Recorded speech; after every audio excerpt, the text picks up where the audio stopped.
नमस्कार, बहुत स्वागत है आपका ब्रेकिंग टुडे पे और मैं हूं मनीष मिश्रा। आज हम बात करने के लिए आपसे रूबरू होने के लिए आए हैं एक ऐसे मुद्दे पे, एक ऐसे विषय पे जहां पे एक पिता अपने पुत्र के न्याय के लिए गुहार लगाता है। आपको लग रहा होगा कि कोई आम आदमी है, कोई आम नागरिक है, सरकार से हज़ारों लाखों लोग गुहार लगाते हैं कि उनकी सुनवाई हो, सुनवाई नहीं होती है। पर यहाँ मुद्दा अलग है। यहाँ मामला उत्तर प्रदेश सरकार, जो भारतीय जनता पार्टी की सरकार है, उसी के एक कार्यकर्ता से जुड़ी हुई है।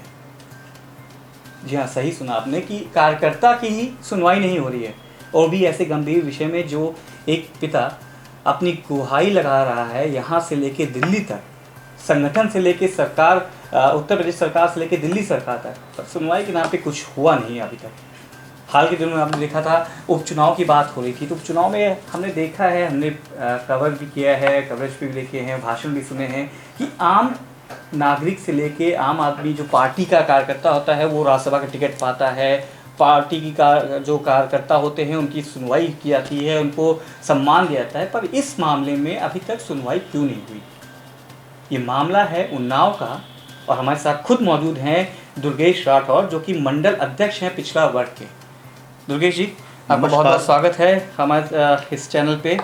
दुर्गेश जी, हमने पिछले भी देखा था, आपने एक आमरण अनशन भी किया था। ऐसा क्या हुआ कि आप एक कार्यकर्ता हैं, एक पद पे वहाँ पे मौजूद हैं, भारतीय जनता पार्टी में जो बताया जाता है कि आम कार्यकर्ता को राज्यसभा तक पहुँचा दिया जाता है, तो आप में क्या ऐसा कुछ हो गया कि गड़बड़ी होगी? क्या पूरा मुद्दा है, ये हमारे दर्शक बता देगा। श्रीमान, पहले तो मैं आपको धन्यवाद करना चाहूँगा, और इस चैनल को भी बहुत बहुत धन्यवाद जो इस विषय को अपने चैनल पे लेकर आए। विषय ये था कि मेरी बीबी की डिलीवरी हुई थी CHC नवागंज में 9 जून 2019 को, जिसमें डॉक्टरों के और स्टाफ की सम्मिलित लापरवाही के कारण बच्चा हैवी वेट का था, 2 गुने भार का था, और इतनी लापरवाही से उसकी डिलीवरी कराई गई कि मेरी धर्मपत्नी मरते मरते तो बची, लेकिन साथ में जो है बच्चों को इतनी गंभीर चोटें आई कि वहाँ से PGI में शिफ्ट करना पड़ा उसको, और वहाँ से डॉक्टरों ने उसको उपचार भी नहीं दिया। उसके बाद बच्चे का इलाज के दौरान बच्चे की मौत हो गई 6 दिन में। मेरी नज़र के सामने तड़प तड़प के मरा था वो, और मैं वो मंज़र कभी नहीं भूल सकता हूँ।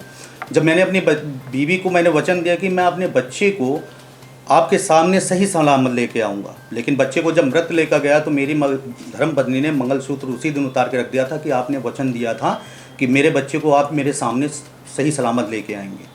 उसके बाद उस दिन से जब किसी पत्नी के सामने सम्मान खत्म हो जाता है, वो पति जो है मृत समान हो जाता है। मेरा अंतिम संस्कार उसी समय हो गया था। उसके बाद मैंने यही ठानी कि जिसने मेरे बच्चे को छीना है उसको आखिरी मुकाम तक उसको दंड दिलाकर ही छोड़ूंगा। उसके बाद मैंने कई शिकायतें स्वास्थ्य विभाग को की, और स्वास्थ्य विभाग अपने स्टाफ और अपने स्वास्थ्य कर्मियों को क्लीन चिट देता रहा। उसके बाद जब परेशान हो गया तो मैंने अपने खून से पत्र लिखकर माननीय मुख्यमंत्री महोदय को सितंबर के माह में 2019 में मैंने न्याय की मांग की, जिसमें ये मामला काफ़ी जोर शोर से रहा। सोशल मीडिया से लेके मीडिया पत्रकारों में ये मुद्दा उठा। उसके बाद उस पर SIT का गठन किया गया। SIT मजिस्ट्रेट SIT थी, जिसमें 2 मजिस्ट्रेट, एक ACMO था। उन्होंने अपनी जाँच आख्या में डॉक्टरों के ऊपर धोखाधड़ी, घोर लापरवाही, झूठे बयान और अन्य कई कृत्य उनके सामने आए थे, जिसके बाद मैं निरंतर कार्रवाई की मांग करता रहा, और फिर भी अभी तक कार्रवाई की कोई गुंजाइश ही। 1.5 साल पूरे हो चुके, 1 साल जांच रिपोर्ट बने हुए हो गए, लेकिन अभी तक कोई कार्रवाई नहीं। दुर्गेश जी, आप तो कहा जाता है कि आम कार्यकर्ता की सुनिए, आप तो मंडल अध्यक्ष भी रहे हैं, तो वहाँ की स्थानीय, अगर हम शुरुआत करते हैं कि हम स्टेप बाय स्टेप बढ़ेंगे, वहाँ पे शुरुआती अगर बात करें, आपके सबसे पहले आते हैं विधायक। आपने विधायक से भी बात की होगी, विधायक के पास गए होंगे, तो इस पूरे प्रकरण में विधायक ने आपकी कितनी मदद की, कहाँ तक इसमें आपका साथ दिया? विधायक जी ने 30 जून 2019 को विधायक जी ने माननीय स्वास्थ्य मंत्री सिद्धार्थ नाथ जी को एक पत्र लिखा था जी, और उस पर उन्होंने उच्च स्तरीय जांच की मांग भी की थी। लेकिन मेरा हृदय सबसे ज़्यादा चूर जब हुआ जब मैंने खून से पत्र माननीय मुख्यमंत्री जी को लिखा था, तो मीडिया ने उनसे सवाल पूछा कि आपका स्थानीय कार्यकर्ता है और काफ़ी जुझारू और ईमानदार कार्यकर्ता है, उसके काफ़ी चर्चे रहते हैं कार्य क्षेत्र में, तो उसके विषय में क्या आपने क्या न्याय के लिए व्यवस्था बनाई, क्या आपने न्याय मांगा? तो विधायक जी ने सबसे बड़ी बात कही कि ये मामला मेरी संज्ञान में नहीं है, और एक पत्र भारतीय नहीं जनता लिखा था। पार्टी के कार्यकर्ता की बच्चे की मौत पे विधायक जी ने कार्रवाई के नाम पे मतलब झूठी बोल दिया कि 2 महीने बाद कि मेरे बच्चे के मामले में उनको संज्ञान में ही नहीं हो। और एक महीने पत्र- पहले, एक डेढ़ महीने पहले उन्होंने एक लेटर 6 जून 30/6/2019 को उन्होंने पत्र लिख के दिया है। ब्रजेश कुमार रावत जी। ब्रजेश कुमार रावत जी ने, हमारे क्षेत्रीय विधायक हैं और काफ़ी अपने आप को काफ़ी पढ़े लिखे हैं, लेकिन क्या उनकी मजबूरी रही जो एक कार्यकर्ता की मौत पे उन्होंने झूठ बोल दिया। और एक बार भी जब से लेके अब तक वो हमारे घर पे हमारे संवेदना प्रकट करने तक की नहीं आए। वो हमारे क्षेत्रीय विधायक है जो उनसे ये मुझे मिला था। आप देख रहे होंगे, सुन रहे होंगे कि किस तरीके से हमने पूरा आपको प्रकरण दिखा रहे हैं, बात रख रहे हैं। काफ़ी एक होता है, एक टीस भी उठती होगी अगर कभी हम इस विषय पर अगर बात करेंगे। दुर्गेश जी के अंदर भी एक टीस होगी कि क्या ऐसी क्या गलती की कि पार्टी कार्यकर्ता की ही नहीं सुनी जा रही है। विधायक जी ने हमारे पास लेटर भी है, लेटर भी उन्होंने दिखाया कि किस तरह से विधायक जी ने लेटर लिखा, उसके बाद मुकर जाना कि लेटर मतलब उनको इसका संज्ञान ही नहीं था। तो मैं हो सकता है लेटर उनके अरे लेटर यहाँ तो छोड़िए, अगर विधायक जी इतने कर्मठ कार्यकर्ताओं के प्रति समर्पित होते तो मुझे बम्बालाल विधायक जो 162 विधानसभा से विधायक हैं, मुझे उनसे विधानसभा सत्र में क्वेश्चन लगवाने की आवश्यकता क्यों पड़ती? बताइए। एक क्षेत्रीय विधायक कार्यकर्ता की नहीं सुन रहा है और कार्यकर्ताओं की और विधायकों की सरकार नहीं सुन रही है, तो यहाँ पे तो मूल कार्यकर्ता का शोषण और जनता का शोषण होना स्वाभाविक है। आप क्या कि तो आप उन्नाव से आते हैं, उन्नाव में तो साक्षी महाराज जो आपके सांसद है, बड़े तेज तरह माने थे, अपने कार्यकर्ताओं के लिए पूरा जी जान लगाने वाले माने जाते हैं। उनके पास भी आप क्या गए थे, उनसे भी आपकी मुलाकात हुई थी, बात रखी थी आपने उनसे? क्या जो हमारे साक्षी महाराज जी हैं वो वाकई कार्यकर्ताओं के प्रति समर्पित हैं। अगर वो कुछ नहीं करते, कर नहीं सकते, उन्होंने आज तक ही किसी कार्यकर्ता के प्रति आवाज़ ना उठाई, ऐसा कोई मुद्दा ही सामने नहीं आया। आपके विषय में क्या हुआ? जी, मेरे विषय में माननीय सांसद जी ने मुख्यमंत्री से लेकर मुख्यमंत्री को 2 लेटर भेजे, एक लेटर भेजा, दूसरे पर रिमांडर भेजा है। ये आपके खून के पत्र लिखने के बाद? जी जी, इसके बाद ये 8 सितंबर को उन्होंने लिखा है लेटर 2020। और 2020 में, और सभी 2020 के ही लेटर लिखे हैं, जिसमें से मुख्यमंत्री, राज्य स्वास्थ्य मंत्री और मुख्यमंत्री को एक रिमांडर है साथ ही में। और यहाँ के हमारे जो प्रदेश के प्रधानमंत्री हैं और गृह मंत्री महोदय भारत सरकार और स्वास्थ्य मंत्री को भारत सरकार के 2 लेटर उन्होंने भेजे हैं उन्होंने अपने उस पे। हाँ, और हमें उस सभी लेटरों पे विधायक एवं सांसद प्रकोष्ठ में गए, जिनके मैंने आरटीआई से बतौर मैंने डॉक्यूमेंट्स हासिल किए हैं और उन पे स्टैंप लगी हुई है। क्योंकि हम लोग जो लेटर भेजते हैं वो जन सुनवाई में जाते हैं, उन पे कोई ज़्यादा ध्यान नहीं देता है, बस देखा किस जिले का मामला वहाँ उठा के ट्रांसफर कर दिया। लेकिन विधायक और सांसद जब भेजता है तो हर एक डॉक्यूमेंट्स को पूरी तरह पढ़ा जाता जांच किया है। जाता है, उसकी लेकिन पूरी और जांच दूसरी एक और खास बात है, सांसद के लेटर लिख के भी दे देते हैं जनता को कि लीजिए भेज दीजिए, लेकिन सांसद जब अपने लिफाफे से भेजता है उसका एक विशेष स्थान होता है, उसके पत्र का सांसद के नाम पे निस्तारण करना ही पड़ता है। जिसपे तो आप जैसे दुर्गेश जी आप बताए थे कि सांसद जी ने मुख्यमंत्री से मिलने का समय भी आपके लिए कहा था, आपने मिलने का समय भी मांगा होगा। तो आशा करते हैं 1.5 साल हो गए और सरकार भी आपकी है, विधायक भी आपके हैं, सांसद भी आपके हैं, मुख्यमंत्री भी आपके हैं, गृह मंत्री भी आपके हैं, प्रदेश के स्वास्थ्य मंत्री भी आपके हैं, भारत सरकार के स्वास्थ्य मंत्री वो भी आपके, आप भी पार्टी के हैं, गृह मंत्री भी आपके हैं। तो मुलाकात हुई होगी, इसका मतलब आपकी मुख्यमंत्री जी से? नहीं, मुख्यमंत्री महोदय से भेंट के लिए माननीय सांसद महोदय ने 5 पत्र लिखे हैं। तो मुलाकात हो गई होगी दुर्गेश जी? सवाल ही नहीं उठता है। 5 लेटर भेजे गए हैं और पहला लेटर मैं आपको बता 30/9/2020 और दूसरा लेटर 21/8/2020 है और फिर 15 तारीख 11 महीना सन 2019 को एक लेटर गया है और अंत में कौशल किशोर सांसद जी उनका लेटर 8/10/2020 को। 2 सांसदों से आपके, लेकिन अपॉइंटमेंट नहीं मिला। अगर माननीय मुख्यमंत्री के समक्ष मैं पहुंच गया होता तो आज मुझे ये आमरण अनशन और इस तरीके बवाल करने की आवश्यकता क्या? कौन कार्यकर्ता चाहेगा कि वो अपनी पार्टी में बागी बने? लेकिन मेरा तो आत्मसम्मान से जुड़ा हुआ विषय है, क्योंकि अगर मुझे अपनी ही सरकार में, भारतीय जनता पार्टी की सरकार में, उसी में पला बड़ा और उसी में मैंने उसको खड़ा किया। कितने साल से आप पार्टी से जुड़े हुए हैं? वैसे तो मैं हाल ही में कुछ सालों में ही जुड़ा था, लेकिन इनके अनुशायिक संगठन जो राष्ट्रहित के लिए कार्य कर रहे हैं उसी में से हम लोग ज़्यादातर जितने भारतीय जनता पार्टी के कार्यकर्ता आते हैं ज़्यादातर उन्हीं अनुशायिक संगठन से जो तीर तरार होते हैं, आगे उनको बागडोर भारतीय जनता पार्टी की दी जाती है। दुर्गेश जी, जैसे चलिए बात होगी सरकार के, लोग आपसे नहीं सुन रहे हैं, सरकार के पास तमाम काम होते हैं, जनता की बातें सुननी होती हैं, प्रदेश में कानून व्यवस्था सबकी, तो हो सकता है कार्यकर्ताओं की बात अपनी अनसुनी कर गई हो किसी तरह से। संगठन तो आपका है, संगठन ने तो सुनी होगी। यहाँ पे बैठते हैं आपके अध्यक्ष जी, बहुत तेज तर्रार हैं, स्वतंत्र देव जी हैं, और काफ़ी माना जाता है कि वो अपने कार्यकर्ताओं की बहुत सुनते हैं, सुनील बंसल जी। पूरा तो यहाँ पे आप तो नाव के रहने वाले हैं, मात्र 40-45 किलोमीटर का रास्ता है, संगठन आपका पूरा यहाँ पे है, संगठन में तो आपकी बात हुई होगी, इसका मतलब तो संगठन से मैं नियंत्रण कार्रवाई की मांग भी की हो। संगठन के जिला पदाधिकारियों में से, और जो वर्तमान 162 जो बांगरमऊ विधानसभा सीट है उसमें श्रीकांत कटियार ने भी लेटर लिखा था 23/6/2019 को, न्याय की मांग की थी मेरे लिए। उस पर भी निस्तारण नहीं हुआ है अभी तक। अगर निस्तारण होता तो यहाँ नहीं आता, और उसी विधायक, उसी कार्यकर्ता को आज विधानसभा की सीट विधायकी लड़ने के लिए दी गई। अब उसके बाद क्या उसका शोषण होगा? यहाँ पे हमको लगता है जो पिछड़े समाज से जितने भी नेता आए हैं उनकी राजनीति खत्म करने का षड्यंत्र चल रहा है, क्योंकि मैं न्याय मांगने वाला पिछड़ा, और सांसद भी पिछड़ा, और विधानसभा सत्र में बम्बालाल विधायक भी सवाल उठाने वाले वो भी पिछड़े समाज से थे, और आज श्रीकांत कटियार भी पिछड़े समाज के हैं जिन्होंने लेटर लिखा था। ये तो इस बार उपचुनाव में उनको टिकट मिली है, लेकिन बात अभी आपके यहाँ तो मुख्यमंत्री खुद गए थे, केशव जी भी गए थे, तो उसमें आपकी मुलाकात? सिर्फ एक षड्यंत्र है। षड्यंत्र ये है कि जब कहीं सीट में डामाडोल दिखाई पड़ता है तो वो कार्यकर्ता के सर पे छोप दिया जाता है।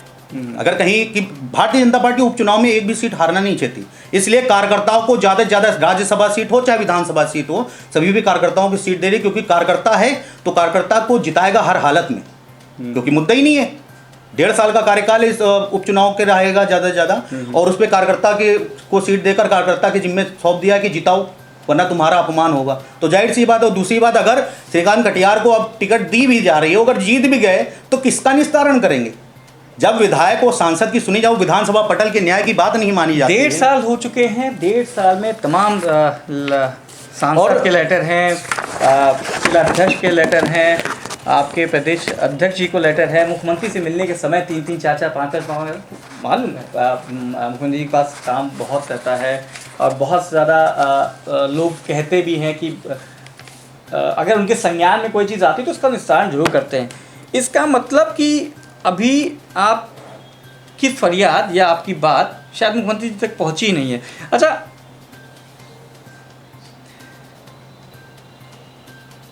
ये जो मुद्दा है, जैसे हमने देखा था आपसे कि मैं लेटर देख के और आपकी बातें सुन के मैं खुद ही आश्चर्यचकित हूँ कि इतनी लंबी लड़ाई, 1.5 साल की लड़ाई, अपने मुख्यमंत्री से एक अपने कार्यकर्ता को, अपने संगठन के जो पदाधिकारी उनसे मिलने में, मुख्यमंत्री से मिलने में इतना समय, इतनी न्याय की देरी हो रही, तो एक आम आदमी के लिए क्या होगा, ये सोचने का विषय है।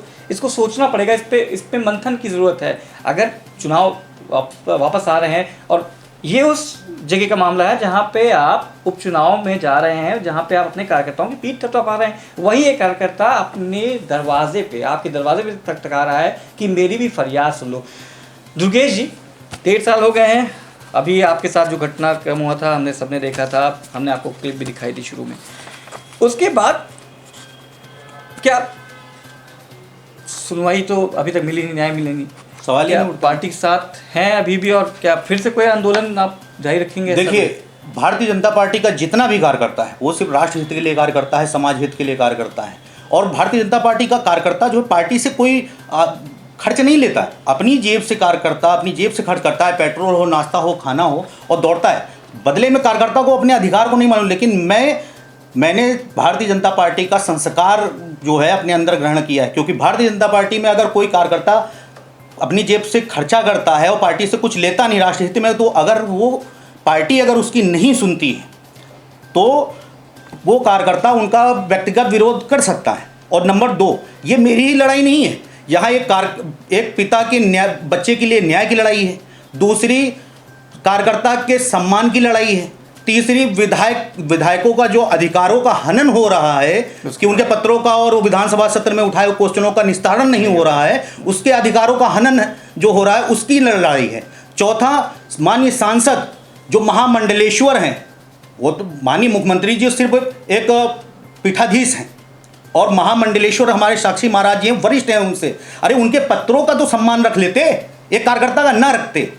अगर वो अपना मोर्चा गठित करना चाहे, अपनी भी एक सेना बनानी चाहे, तो शायद माननीय योगी आदित्यनाथ जी की जो माननीय मुख्यमंत्री जी हैं, उनकी जो हिंदू युवा वाहिनी वो भी छोटी पड़ जाएगी सिर्फ उनके शिष्यों के आगे। लेकिन वो उनको अपनी राजनीति से उनको मोह माया नहीं, क्योंकि वो संत इंसान कहते हैं कि हमें नहीं सम्मान की चिंता ना अपमान का भय।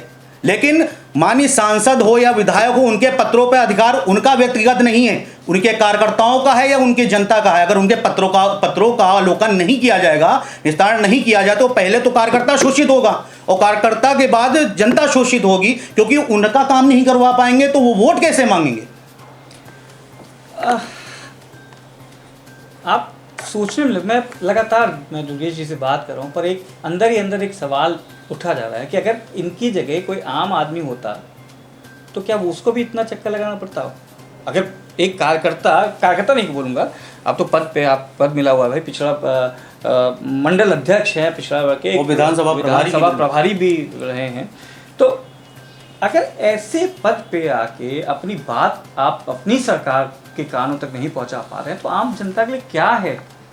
कहीं ना कहीं तो आपको सोचना पड़ेगा, एक आम आदमी की तरह सोचिए। अगर हमें मानिए, अगर हमारे साथ भगवान न करे, ईश्वर न करे, कभी किसी के साथ ऐसी कोई घटना घटित होती है, अगर उसको एक पिता के हिसाब से सोचिए कि अपने पुत्र के लिए, उसको न्याय के लिए, जो कि उसी पार्टी का कार्यकर्ता है, दर दर की ठोकरें खानी पड़ रही हैं, तो ये गंभीर विषय है। दुर्गेश जी, हम आपकी बात कोशिश करेंगे कि मुख्यमंत्री तक पहुँचे, और ये सुना भी है कि मुख्यमंत्री के पास अगर कोई बात पहुंचती है तो उसका निस्तारण होता है।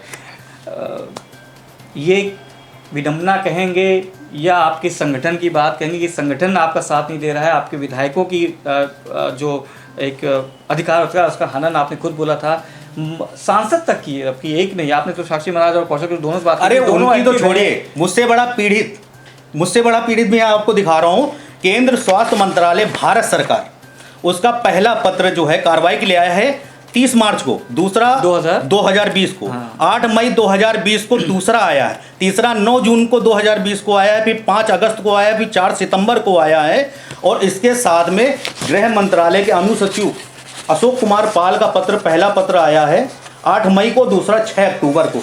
अब ये सोचिए 7 महीने से केंद्र स्वास्थ्य मंत्रालय भारत सरकार नोटिस भेज रहा है, दरखास्त कर रहा है मुझे सांसद को जवाब देना है, और दूसरे बार गृह मंत्रालय भी रिक्वेस्ट कर रहा है कि मुझे सांसद को जवाब देना है। जब मुझसे बड़े पीड़ित तो ये इनकी नहीं सुनी जा रही है, विधानसभा के पटल की जो शपथ बंधी हुई है संविधान की, उसकी निमाई इस प्रदेश में पद ने किसके द्वारा न्याय मिलेगा। मैं तो स्वास्थ्य मंत्री जयप्रताप सिंह, ये हम नहीं कह रहे, ये लेटर कह रहे हैं जो इन्होंने लगातार किए हैं दुर्गेश राठौर जी ने, आप देख सकते हैं, ये हम आपको दिखाएंगे भी, अशोक कुमार पाल जी का भी है।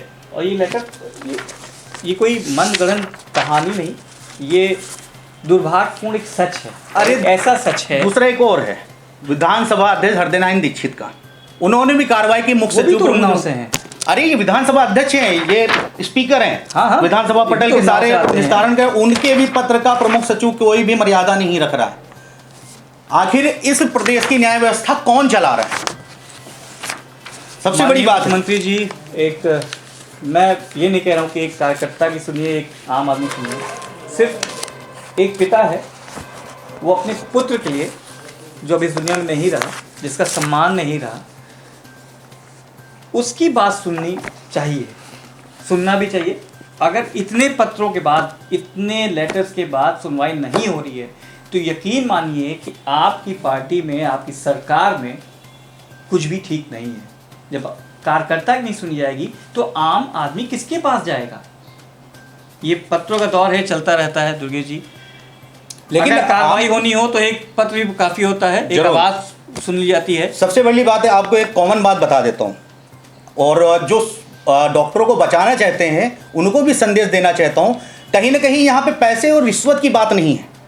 जब से मेरा केस चला है तो एक स्वास्थ्य मंत्री बदल चुका है, जयप्रताप सिंह आ चुके हैं, उनसे सम्मुख जाके मिल चुका हूँ, हृदय नारायण दीक्षित के सम्मुख जाके मिल चुका हूँ, प्रभारी मंत्री हमारी कमला रानी वरुण स्वर्गीय हमारी बहन जी, उनके समक्ष जाके मिल चुका हूँ। और अंत में सबसे पहली बात सोच लीजिए कि माननीय मुख्यमंत्री के विशेषाधिकारी संजीव सिंह जिनके पर्सनल अपॉइंटमेंट पे गया था, गेट पास भी मेरे पास है और सभी मंत्रियों के गेट पास है मेरे पास, उनके पास भी गया, वो आईजीआरएस पर तक की नहीं। अरे ऐसा विशेषाधिकारी जो आईजीआरएस पे ना लगा सके, एक कोई पीड़ित वहाँ गया हो और एक कार्यकर्ता गया हो, उसकी एक आईजीआरएस ना लग सके, उसके पत्र दिए हुए आज तक पता नहीं, और आरटीआई का जवाब भी नहीं मिल रहा है।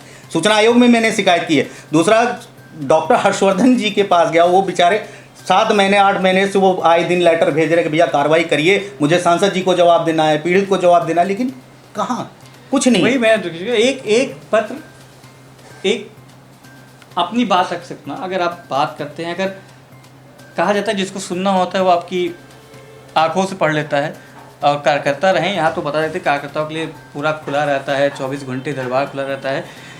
इस सब के बाद भी सुनवाई नहीं हो रही है। एक संवेदना होनी चाहिए, शायद संवेदना खत्म हो गई है अफसरशाही से, सरकार में बैठे उच्च पद के लोगों से और संगठन से।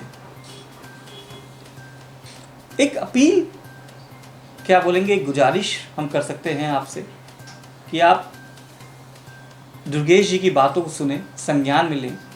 हो सकता है कि एक दुर्गेश नहीं, सैकड़ों दुर्गेश ऐसे हों जो अपनी बात करना चाह रहे हों पर आप तक बात पहुंच नहीं रही है। दुर्गेश जी, मेरी आपके साथ संवेदना क्या कहूँगा, मैं इतने लेटर देख के मैं ऐसे ही परेशान हूँ। समझ नहीं आ रहा कि इतना ऊपर तक पूछने के बाद भी और कोई जवाब नहीं है। आखिर में आप क्या संदेश देना चाहेंगे, या क्या कोशिश करेंगे कि माननीय मुख्यमंत्री योगी आदित्यनाथ जी हमारे इस बात को सुने, शायद सुनेंगे भी। तो अगर आपको एक कुछ अपना कहना हो, संदेश देना हो या कुछ बात कहनी हो तो हमारे चैनल के माध्यम से। सिर्फ 3 बिंदु में अपनी बात रखना चाहूँगा। पहला तो भारतीय जनता पार्टी में मुझे किसी ने सहयोग नहीं दिया, सिर्फ एक दल को छोड़कर। एक दल भारतीय जनता पार्टी में है, वो है हमारा IT सेल, जिसमें नितिन त्रिपाठी, राहुल पंडित और आशीष सिंह जैसे कर्मठ कार्यकर्ताओं ने अपनी टीम को लगाकर मेरी आवाज़ को हमेशा बुलंद रखा। और नंबर 2, अगर कोई मंत्री या फिर कोई भी पदाधिकारी हो पार्टी का, अगर वो सोचता है कार्यकर्ता माने कुछ नहीं, तो एक छोटा सा भी बूथ अध्यक्ष, सबसे बड़ा योगदान अगर भारतीय जनता पार्टी में या किसी भी पार्टी में कोई कार्यकर्ता सबसे बड़ा होता है, वो बूथ अध्यक्ष होता है। मैं भी बड़ा नहीं हूँ और ना ही प्रदेश अध्यक्ष मेरी नज़र में बड़े हैं, क्योंकि बूथ अध्यक्ष ही असली वोट निकालता है। अगर कार्यकर्ता का शोषण हो रहा है और कार्यकर्ता को न्याय नहीं मिल रहा है, उसको सोचे कार्यकर्ता माने कुछ नहीं, तो अगर एक छोटा से भी कार्यकर्ता कुछ अलूल जलूल या फिर उल्टी सीधी कोई हरकत कर जाता है तो राष्ट्रीय अध्यक्ष को भी जवाब देना पड़ता है, और उस अधिकार को मैं अच्छी तरह जानता हूँ।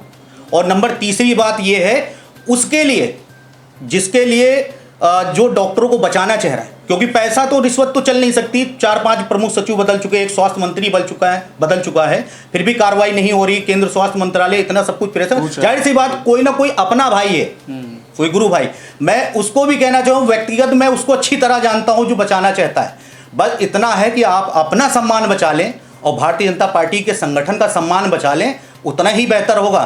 क्योंकि ये तो मैंने अंगड़ाई ली थी, अभी तो इस मंच पे आया हूँ, सिर्फ अंगड़ाई ली है। आगे आपसे लेकर सबकी फजियत होनी बाकी है अगर मुझे न्याय नहीं मिलता है, क्योंकि मैं रोज के रोज नए नए कृत्य करता रहूँगा।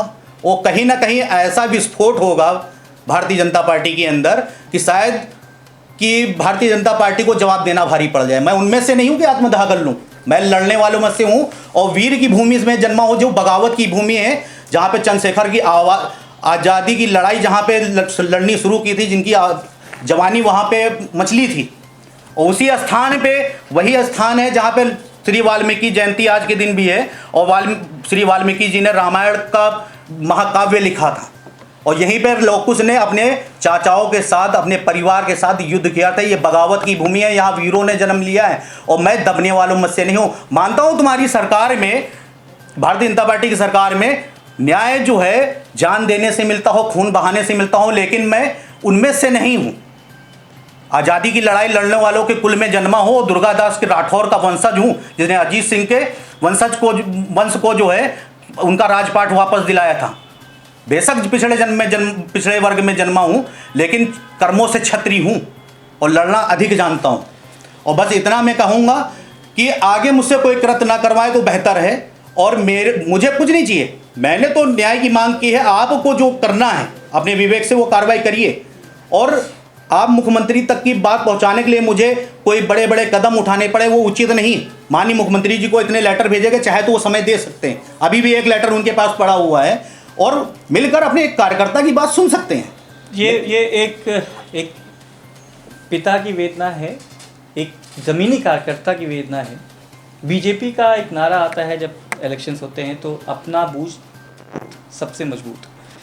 उसी क्रम में अगर बात करें तो एक ज़मीनी जो कार्यकर्ता है इसकी बात सुननी चाहिए। मैं शीर्ष नेतृत्व की बात करूंगा, आप ही का कार्यकर्ता है। मुख्यमंत्री से अपील करूंगा कि एक आप ही का कार्यकर्ता है। जब आप जो बड़ी बड़ी रैलियां करते हैं, हेलीकॉप्टर से जाते हैं, तो उसके पहले जो बूथ लेवल पे जो कार्यकर्ताओं को सम्मेलित किया जाता है, वहाँ जो आपके प्रचार प्रसार होता है, अगर उस चीज़ को प्रचार प्रसार करते हैं तो यही कार्यकर्ता हैं जो अपनी आपकी बात आम जनता तक, जिसे हम ग्रास रूट लेवल पे बात करते हैं, वो यही कार्यकर्ता पहुँचाते हैं। जब इनकी बात नहीं सुनी जाएगी, जब इनका शोषण होगा, तो ऐसी वेदना निकलती है, पीड़ा होती है। इनके मन की पीड़ा एक पिता से ज़्यादा कोई नहीं समझ सकता। तो मेरी ये अपील है। और दुर्गेश जी, हम ईश्वर से ये प्रार्थना करेंगे कि बहुत जल्दी आपकी बात सुनी जाए, मुख्यमंत्री आपको समय दें, आपसे बात सुने, और जो इस पूरे घटनाक्रम के दोषी हैं उन पे कार्रवाई हो। और हमारा मानना भी है कि मुख्यमंत्री माने जाते हैं कि अगर उनके संज्ञान में आ गया, मुझे नहीं लगता कि उनके संज्ञान में आया होगा, अगर उनके संज्ञान में आ जाएगा तो दोषियों पे जो ऐसी पहले कार्रवाई होती है रही है वैसी कार्रवाई देखने को मिलेगी। हम आपके लिए प्रार्थना कर सकते हैं दुर्गेश जी, हम आपकी बात पहुंचाने की कोशिश करेंगे। और आपने यहाँ समय दिया और बहुत जल्द आपकी बात सुनी जाए, ये हमारी ईश्वर से प्रार्थना है। मुख्यमंत्री से एक विनम्र निवेदन भी है, आप ही का कार्यकर्ता है, अपनी ज़मीनी कार्यकर्ताओं की नहीं सुनेंगे, सुनी नहीं जा रही, देखने में तो ये लग रहा है नहीं सुनी जा रही है, जानबूझ के नहीं सुनाई जा रही है, फिर सुन के अनसुना किया जा रहा है। इसको सुन के अनसुना ही कहा जाएगा। इतने पत्र, एक पत्र बहुत होता है, एक मैसेज बहुत बड़ी चीज़ होती है, अगर आप चाहें तो उसका संज्ञान ले सकते हैं। खैर, अपनी इस आज की जो बात थी, जो दुर्गेश जी अपनी बात रखते तो हम आज यहीं पूर्ण विराम देंगे। आपसे निवेदन है कि एक बार फिर से निवेदन कर रहा हूँ कि आप इसको संज्ञान में लें, और बहुत जल्दी दुर्गेश जी हम कामना करेंगे आपकी जो भी परेशानी है उससे आपको मुक्ति मिले, और जो दोषी है उन पर कार्रवाई हो। देखते रहिए ब्रेकिंग टुडे। आप हमें अपना सब्सक्राइब करना मत भूलिएगा, लाइक करना मत भूलिएगा। आपका स्नेह, आपका सब्सक्रिप्शन हमारे लिए बहुत इंपॉर्टेंट है। अगर हमारे कोई भी चीज़ आपको पसंद नहीं आती है तो उस पर कमेंट बॉक्स में जाके उसमें कमेंट जरूर करिएगा। वो कमेंट हमारे लिए आपका बहुत ज़रूरत है। हमसे भी गलतियाँ हो सकती हैं और उसको सुधारेंगे, और फिर हम आपको दोबारा ऐसे कोई मौका भी नहीं देंगे, इसकी कोशिश करेंगे। देखते रहिए ब्रेकिंग टुडे। फिलहाल के लिए दीजिए इजाज़त। हमारे सहयोगी मानस साथ, मैं मनीष मिश्रा, फिर से आपको किसी और खबरों पे रूबरू कराऊंगा। फिलहाल अभी के लिए दीजिए इजाज़त। नमस्कार। लाइक करें, सब्सक्राइब करें, ठीक है। हमारे चैनल को लाइक करना और सब्सक्राइब करना मत भूलिएगा। देखते रहिए ब्रेकिंग टुडे। आपके कमेंट हमारे लिए बहुत ज़रूरी हैं, तो अगर कोई भी दिक्कत होती है, कोई परेशानी होती है, कोई हमारी सुझाव है, तो उसको कमेंट बॉक्स में जाके कमेंट जरूर करें, क्योंकि आपकी कमेंट्स हमारे लिए बहुत ज़रूरी हैं। आपका सब्सक्रिप्शन हमारे लिए बहुत ज़रूरी है। वही आपका प्यार है जो हमें आगे बढ़ने पे बढ़ाएगा। तो आपके सब्सक्रिप्शंस बढ़ाइए, लाइक करिए, शेयर करिए। देखते रहिए ब्रेकिंग टुडे। अपने सहयोगी मानस के साथ इस समय के लिए दीजिए इजाज़त। मनीष मिश्रा। अगर हमारी वीडियो से संतुष्ट हैं तो वीडियो को लाइक करें, चैनल को सब्सक्राइब करें और बाकी अपडेट्स के लिए बेल आइकन दबाएं।